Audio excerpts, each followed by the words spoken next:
ചില യാത്രകൾ പൂർണ്ണത തേടിയുള്ളതാണ്, പൈതൃകം തേടിയുള്ളതാണ്, പരിശുദ്ധി തുടിക്കുന്ന പട്ട് തേടിയുള്ളതാണ്.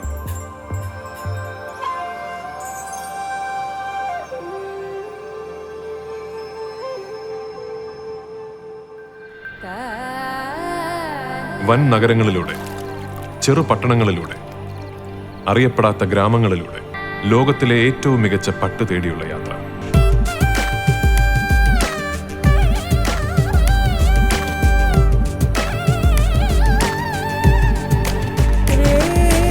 കല്യാൺ സിൽക്സ്, പട്ടിന്റെ ഹൃദയത്തിലൂടെ ഒരു തീർത്ഥയാത്ര. തിരുവനന്തപുരം ജില്ലയിലെ മരുതംകുഴി എന്ന പ്രദേശത്തെ അതിപുരാതന ക്ഷേത്രമാണ് ശ്രീ ഉദിയന്നൂർ ദേവി ക്ഷേത്രം. 2024 മെയ് മാസം 18 ശനിയാഴ്ചയായിരുന്നു സാംസ്കാരിക സമ്മേളനവും ശ്രീ ഉദിയന്നൂരമ്മ പുരസ്കാര സമർപ്പണവും ചികിത്സാ സഹായ വിതരണവും.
വർഷത്തെ ശ്രീ ഉദിയനൂരമ്മ പുരസ്കാരം ISRO ചെയർമാൻ ശ്രീ S.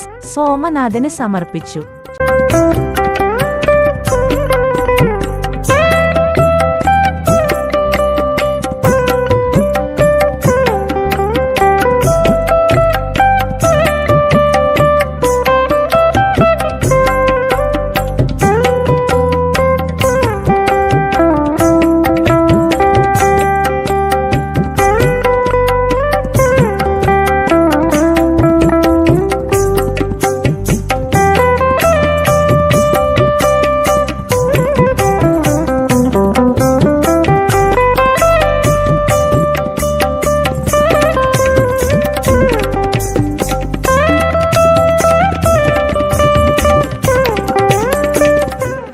ചികിത്സാ സഹായ വിതരണ ചടങ്ങ് ഈശ്വര പ്രാർത്ഥനയോടെ ആരംഭിക്കുകയാണ്.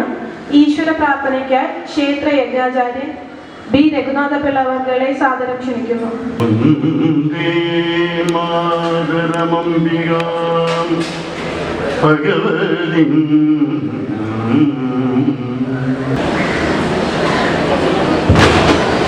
ബഹുമാന്യനായ MLA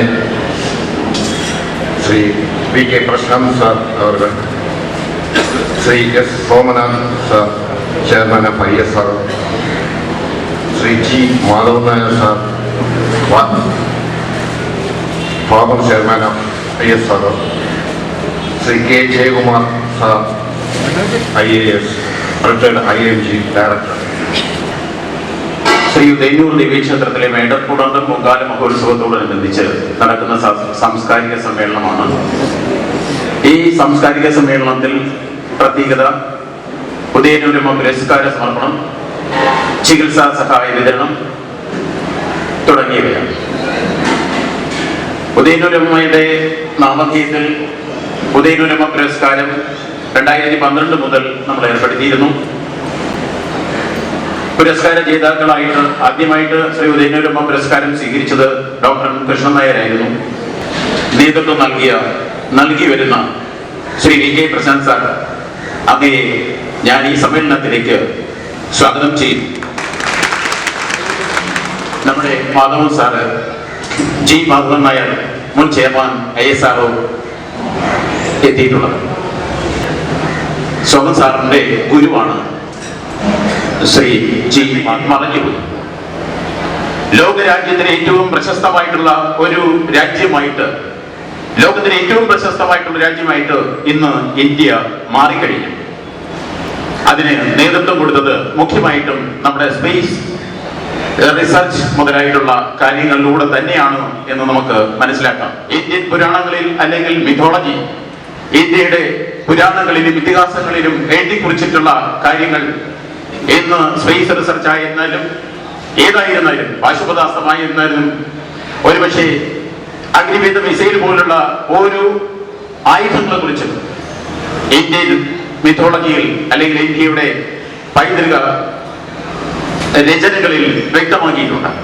ഇതിനു വേണ്ടിയിട്ട് ഭാരതത്തിലെ ശാസ്ത്രജ്ഞരും ഒപ്പം തന്നെ അതുപോലുള്ള ചങ്കൂറ്റമുള്ള ഉറപ്പുള്ള ഭരണാധികാരികളും ഇവിടെ ഉണ്ടായതിന്റെ അടിസ്ഥാനത്തിലാണ് ഈ ഭാരതം ഇന്ന് ലോകരാജ്യങ്ങളുടെ നെറുകയിൽ നിൽക്കുന്നത് എന്നുള്ള സത്യം നാം ഓർക്കണം.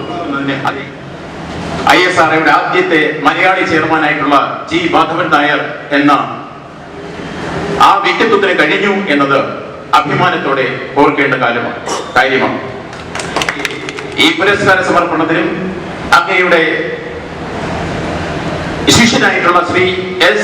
സോമനാഥ് അവർകളെ ആശീർവദിക്കുന്നതിനും എത്തിയ അങ്ങയെ ഞാൻ ഈ വേദിയിലേക്ക് സ്വാഗതം ചെയ്യുന്നു. ഒരു ബഹുമുഖ പ്രതിഭയാണ് ശ്രീ K. ജയകുമാർ എന്ന ആ മുൻ ചീഫ് സെക്രട്ടറി. അദ്ദേഹത്തെ ഞാൻ ഈ വേദിയിലേക്ക്, ശ്രീ ഉദയനൂരമ്മ പുരസ്കാര സമർപ്പണ വേദിയിലേക്ക് ഞാൻ ഹാർദവുമായിട്ട് ഉദയനൂരമ്മയുടെ നായമധ്യത്തിൽ ക്ഷേത്രയോഗത്തിന് വേണ്ടിയിട്ട് സ്വാഗതം ചെയ്യും. നമ്മുടെ ഉദയനൂരമ്മ പുരസ്കാരം സ്വീകരിക്കാൻ എത്തിയ കേരളത്തിലെ പ്രിയങ്കരനായിട്ടുള്ള S. സോമനാഥ് സാറാണ് നമുക്ക് അടുത്ത അഭിമാനം. ഞങ്ങൾ ഏറ്റവും കൂടുതൽ ആഗ്രഹത്തോടെയാണ് ഈ വർഷം ഉദയനൂരമ്മ പുരസ്കാരം സമർപ്പിക്കുന്നതിന് അങ്ങയെ ഞങ്ങൾ ഐകകണ്ഠ്യനെ നിർദ്ദേശിച്ചത്. അദ്ദേഹവുമായിട്ട് ശ്രീ ജയപ്രകാശ് സാർ കോണ്ടാക്ട് ചെയ്തു. സാറ് ഈ ഉദയനൂരമ്മ പുരസ്കാരം സ്വീകരിക്കാം എന്ന് സമ്മതിക്കുകയും ചെയ്തു. രണ്ടാമത്തെ മലയാളിയായിട്ടുള്ള ISROയുടെ തലപ്പത്തിരിക്കുന്ന ശ്രീ സോമനാഥ് സാർ, ഞാൻ അദ്ദേഹത്തോട് അഭ്യർത്ഥിക്കുന്നു, നമ്മുടെയൊക്കെ കാലം കഴിയുന്നതിന് മുമ്പ് തന്നെ ഒന്ന് ചന്ദ്രനിലേക്ക് കൊണ്ടുപോയി ഞങ്ങളെയൊക്കെ ഒന്ന് സന്തോഷിപ്പിക്കണം എന്ന് ഞാൻ അദ്ദേഹത്തോട് ഈ നിമിഷത്തിൽ അഭ്യർത്ഥിക്കുന്നു. ആ പ്രപഞ്ചശക്തി ഇവിടെ ഉണ്ടാവും. ആ പ്രപഞ്ചശക്തിയെ നമ്മൾ ദേവിയായും ദേവനായും 33 കോടി ദൈവങ്ങളായിട്ടും നമ്മൾ ആരാധിക്കുന്നു. ഞങ്ങളുടെ ഈ അഭിമാന നിമിഷത്തിൽ അങ്ങയുടെ സാന്നിധ്യം വളരെ ശ്രേഷ്ഠമാണ്. അങ്ങയെ ഞാൻ ഈ വേദിയിലേക്ക് ഉദയനൂരമ്മയുടെ നാമധേയത്തിൽ സർവാത്മന സ്വാഗതം ചെയ്യും.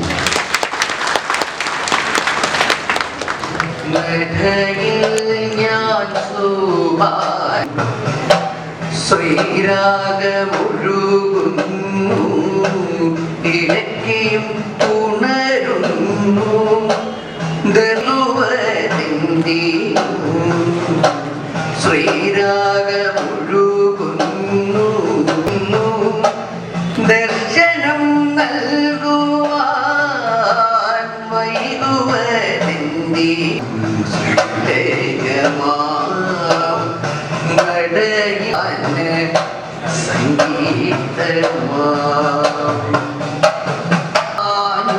സംഗീതമാനുരുവിട്ടു നാമങ്ങളായിരം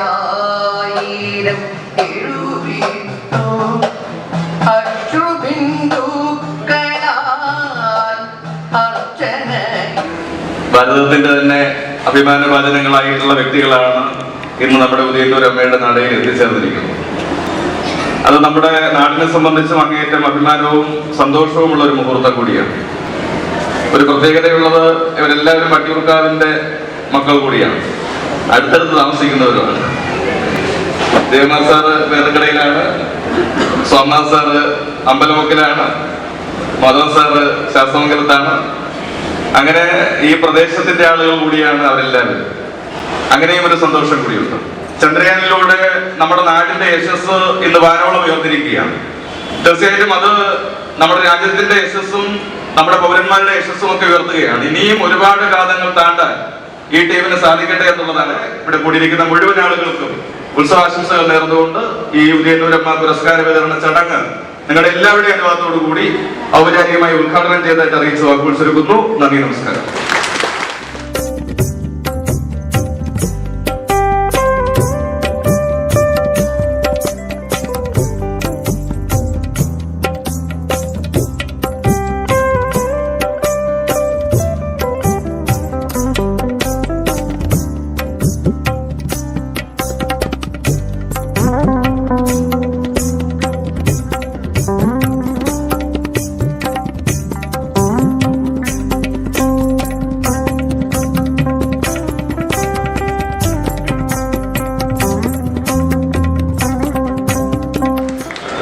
ഉദയനൂർ അമ്മ എൻ്റെ കുടുംബത്തിൻ്റെ ദേവതയാണെന്ന് പറയാം.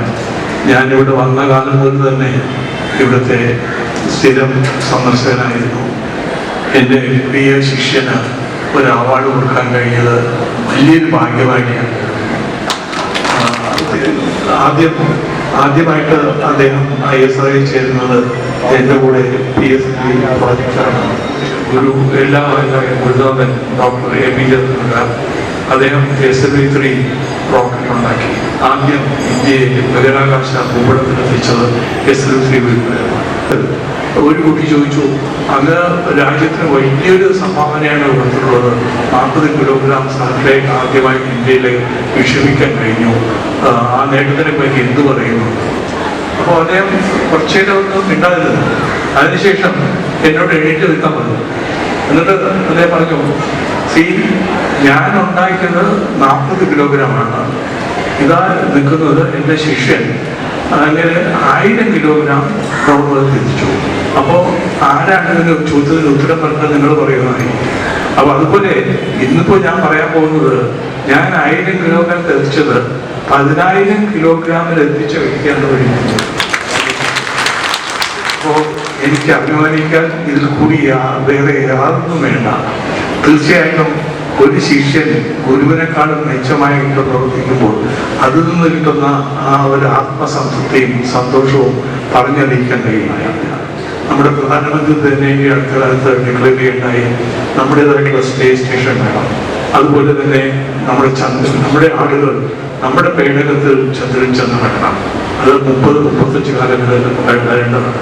അങ്ങനെ വളരെ വെല്ലുവിളികളേറിയ വളരെയേറെ പുതിയ പ്രസ്ഥാനങ്ങൾ ഇനിയും ചെയ്യാനുണ്ട്. അദ്ദേഹത്തിന് എല്ലാ വിധത്തിലുള്ള കഴിവും ആരോഗ്യവും ദീർഘ സേവനത്തിനുള്ള അവസരവും ദൈവിക അനുഗ്രഹം ഉണ്ടാവട്ടെ എന്ന് പ്രാർത്ഥിച്ചുകൊണ്ട് നിർത്തുന്നു. നന്ദി, നമസ്കാരം. മുഖ്യപ്രഭാഷണത്തിനായി മുൻ ചീഫ് സെക്രട്ടറി സമ്മേളിച്ചതിന്റെ പ്രധാന ചടങ്ങ് ന്യൂക്ലിയസ് എന്നുള്ളത് കഴിയുകയും ചെയ്തു. ഇനി ശ്രീ സോമനാഥന്റെ മറുപടി പ്രസംഗമാണ് ഈ ചടങ്ങിൽ അവശേഷിക്കുന്ന ഏറ്റവും കാതലായ ഇനം. ആ കാതലായ ഇനത്തിന് മുമ്പുള്ള ഒരു അത്ര കാതലല്ലാത്ത ഒരു പ്രദേശത്താണ് ഞാൻ നിൽക്കുന്നത്. എനിക്ക് സ്പേസ് ടെക്നോളജി എന്തെങ്കിലും അറിയാമെന്ന് ചോദിച്ചാൽ നിങ്ങൾക്ക് അറിയാവുന്ന അത്രയൊക്കെ തന്നെ എനിക്ക് പറയും. പത്രം വായിച്ച അറിവ് തന്നെയുണ്ട്. എന്നാൽ ശ്രീ സോമനാഥിനെ പറ്റി എനിക്ക് ഇത്തിരി കൂടി അറിയാം. അത് അദ്ദേഹത്തിന് അറിഞ്ഞുകൂടാ, എനിക്ക് അദ്ദേഹത്തെ പറ്റി അറിയാം. അദ്ദേഹം എൻ്റെ വീട്ടിനടുത്താണ് താമസം. അമരമുക്കിൽ ഞാൻ നടക്കാൻ പോകുമ്പോൾ ഈ വണ്ടിയൊക്കെ പോകുമ്പോൾ അദ്ദേഹത്തിന്റെ വീടൊക്കെ ഞാൻ കണ്ടുപിടിച്ച് വെച്ചിട്ട് നടക്കാൻ പോകും. ഇവിടെ നമ്മുടെ മലയാളികൾ പൊതുവെ ചോദിക്കുന്ന ഒരു ചോദ്യമുണ്ട്: ശാസ്ത്രജ്ഞന്മാർക്ക് ക്ഷേത്രത്തിൽ പോകാമോ? ശാസ്ത്രജ്ഞന്മാർക്ക് കൈയടക്കാമോ? ശാസ്ത്രജ്ഞന്മാർക്ക് ഈശ്വരവിശ്വാസം ഉണ്ടാകാമോ? ഇതൊക്കെ മലയാളി എന്നോ പഠിച്ചു വച്ച തെറ്റായ ചില മുൻവിധികളുടെ തടവുകാരായി ഇപ്പോഴും നമ്മൾ കഴിയുന്നു എന്നുള്ളതിന്റെ ഏറ്റവും ലക്ഷണമാണ്.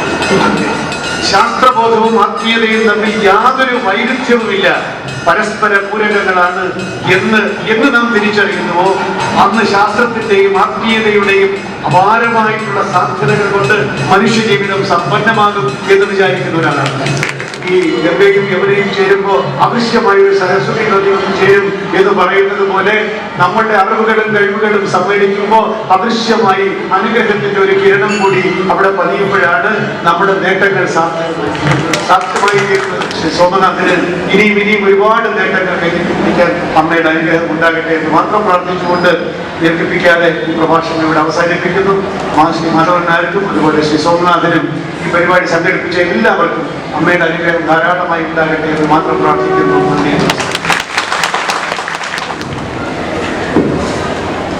എല്ലാവർക്കും ആദ്യമായി എൻ്റെ നമസ്കാരം. ഇങ്ങനെ ഒരു അവാർഡിന് വേണ്ടി എന്നെ തിരഞ്ഞെടുത്ത ഈ ക്ഷേത്രത്തിന്റെ ഭാരവാഹികൾ ആയിട്ടുള്ള എല്ലാവർക്കും എൻ്റെ നന്ദി രേഖപ്പെടുത്തുകയാണ്. ശ്രീ മാധവൻ സാർ എൻ്റെ ഗുരു എന്ന് അദ്ദേഹം പറയുക, എനിക്ക് അത് പട്ടം ചാർത്തി തന്നല്ലോ എന്ന് അദ്ദേഹം പറയുകയാണ്. എനിക്ക് വളരെ സന്തോഷമുള്ള കാര്യമാണ് അങ്ങനെ കേൾക്കുന്നത് എന്നും കൂടി ഞാൻ എന്നെ ഒരു ശിഷ്യനായിട്ട് കൺസിഡർ ചെയ്യുന്നതിൽ തന്നെ വലിയൊരു അഭിമാനം ഉണ്ട് എന്ന് കൂടി ഞാൻ പറയട്ടെ. അതുപോലെ പ്രഭാഷണം നടത്തിയ ശ്രീ ജയകുമാർ, മറ്റുള്ളവർക്കെല്ലാം ഒരിക്കൽ കൂടി നന്ദി പറയുകയാണ്.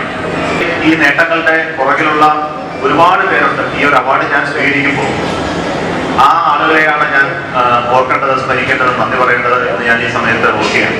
ഓഫീസറെ പോയി കാണുന്നത്, എൻ്റെ റിക്രൂട്ട്മെന്റ് പ്രോസസ്സ് ISRO കഴിഞ്ഞ ശേഷം എന്നെ പറഞ്ഞു വിട്ടത് ഡോക്ടർ മാധവൻ നായർ സാറെ കാണാനാണ്. അദ്ദേഹത്തെ പോയി കാണാൻ ഞാൻ ആദ്യമായിട്ട് കണ്ട ഒരു സയന്റിസ്റ്റ് ISRO. ഈ കഴിഞ്ഞ വർഷങ്ങളിൽ നമ്മളുടെ വിജയം ഈ രാജ്യം മാത്രമല്ല ലോകമൊക്കെ വളരെ ശ്രദ്ധിച്ച ഒരു കാര്യമാണ്.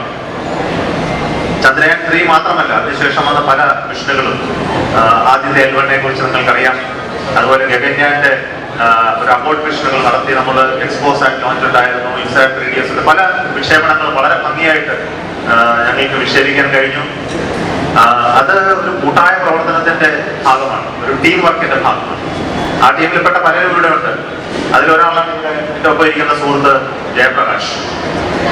എൻ്റെ ടീമിന്റെ ഭാഗമായിരുന്നു GSLV Mark 3 റോക്കറ്റ് നിർമ്മിക്കുന്ന ടീമിന്റെ ഭാഗമായിട്ട് എത്രയോ വർഷങ്ങൾ ഞങ്ങൾ പ്രവർത്തിച്ചു.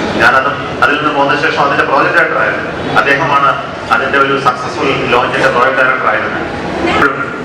പണ്ട് കാലത്ത് ഒരു സാംസ്കാരിക പ്രവർത്തനങ്ങളുടെ ഒരു വേദിയായിരുന്നു. അതങ്ങനെ തന്നെയായി മാറണം ഇനി വരും കാലഘട്ടം. ഇത്തരം ഒരു അവാർഡ് നൽകുമ്പോൾ ഞാൻ പ്രതീക്ഷിക്കുന്നത് ചെറുപ്പക്കാരെയാണ് കൂടുതലായിട്ട് പ്രതീക്ഷിക്കുന്നത്. പക്ഷെ എന്തുകൊണ്ടോ ഇവിടെ ചെറുപ്പക്കാരുടെ എണ്ണം തുലം കുറവാണ്. എന്നാലും അവരെ ഇവിടെ ക്ഷേത്രങ്ങളിൽ എത്തിക്കാനും ഇത്തരം പ്രവർത്തനങ്ങളിലെങ്കിലും പങ്കെടുപ്പിക്കാനുമുള്ള ഒരു പ്രവർത്തനമാണ് പ്രത്യേകിച്ച് ക്ഷേത്ര ഭാരവാഹികളിൽ നിന്ന് കൂടുതലായിട്ട് ഉണ്ടാകേണ്ടത്. നമുക്ക് ഒരു നല്ലൊരു ലൈബ്രറി ഉണ്ടാക്കിക്കൂടാ. ഇവിടെ വരുന്നവർക്ക് വായിക്കാനും വൈകുന്നേരങ്ങളിൽ വന്നിരുന്ന് ഡിസ്കസ് ചെയ്യാനും ചിന്തിക്കാനും പ്രവർത്തിക്കാനും അവരുടെ കരിയർ ഡെവലപ്പ് ചെയ്യാനും ഒക്കെ ഉള്ള ഒരു പ്രവർത്തനം നടത്താൻ നമുക്ക് ഈ ക്ഷേത്രത്തിൽ കഴിയാം. അതിന് നേതൃത്വം കൊടുക്കാൻ ഇവിടെ കുറച്ച് വർക്കങ്ങൾ കഴിഞ്ഞാൽ എനിക്ക് തോന്നുന്നു അതൊരു വലിയ ഒരു മാറ്റം ഉണ്ടാക്കാനായിട്ട് കഴിയുന്ന ഒരു പ്രവർത്തനമാണ്. അത് ഞാൻ പറയുന്ന പോലെ അത് പ്രായമായവർക്ക് നാമം ജപിക്കാൻ വേണ്ടി വരുന്ന ഒരു സ്ഥലം മാത്രമായിട്ട് ക്ഷേത്രങ്ങൾ മാറരുത്. അത് ഒരു സമൂഹത്തിന്റെ ട്രാൻസ്ഫോർമേഷന് വേണ്ടിയിട്ടുള്ള ഒരു സ്ഥലം കൂടിയായി മാറുക എന്നുള്ള ലക്ഷ്യത്തിന് കൂടി ഇത്തരം പ്രവർത്തനങ്ങൾ ഈ ക്ഷേത്ര മാനേജ്മെന്റ് ഇതുപോലെ അവാർഡുകൾ നൽകാൻ ഞങ്ങളെയൊക്കെ ആദരിക്കുക എന്നതിലൂടെ നടക്കാൻ ചിന്തിക്കാനും ഒക്കെ കഴിയട്ടെ എന്നും കൂടി ഞാൻ ഈ അവസരത്തിൽ ആഗ്രഹിക്കുന്നു, പ്രാർത്ഥിക്കുന്നു. അപ്പൊ ഇതൊരു നിയോഗമാണ്. ഈ ഒരു അവാർഡ് വാങ്ങിക്കാൻ വേണ്ടിയിട്ട് ആദ്യമായിട്ട് ക്ഷേത്ര ദർശനം നടത്താൻ കഴിഞ്ഞതിലും ഞാൻ അങ്ങേയറ്റം ഭാഗ്യവാനാണ്. അതിന് കാരണം ആയി മാറിയ എല്ലാവർക്കും ഒരിക്കൽ കൂടി നന്ദിയും നമസ്കാരവും പറഞ്ഞു.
ക്ഷേത്രത്തിന്റെ പേരിൽ നന്ദി രേഖപ്പെടുത്തിക്കുന്നു.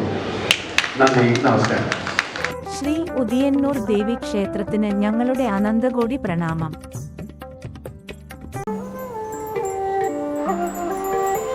ചില യാത്രകൾ പൂർണ്ണത തേടിയുള്ളതാണ്, പൈതൃകം തേടിയുള്ളതാണ്, പരിശുദ്ധി തുടിക്കുന്ന പട്ട് തേടിയുള്ളതാണ്.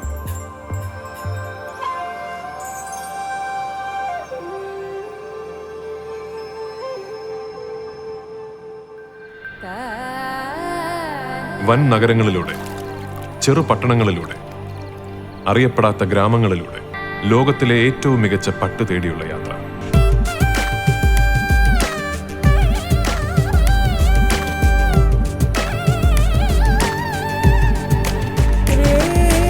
കല്യാൺ സിൽക്സ്, പട്ടിന്റെ ഹൃദയത്തിലൂടെ ഒരു തീർത്ഥയാത്ര.